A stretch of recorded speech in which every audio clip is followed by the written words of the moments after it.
maumivu yako. Kila kilio chako kinakuimarisha.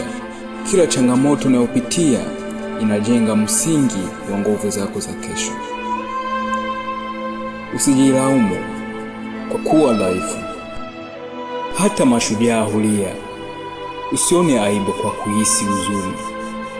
Ni ishara kuwa moyo wako bado na upendo. Lakini tafadhali, usiruhusu huzuni hiyo ikuangushe. Jifute machozi, jitie moyo na uendelee kupambana. Maisha hayajakumaliza bado. Una nafasi ya kuona nuru, ya kupona na ya kuanza upya. Hatima yako ni kuu kuliko dhoruba unazopitia sasa. Simama tena, jipe nafasi ya kupona na ujikumbatie kwa upendo. Mbele yako kuna matumaini, hata kama sasa huyaoni.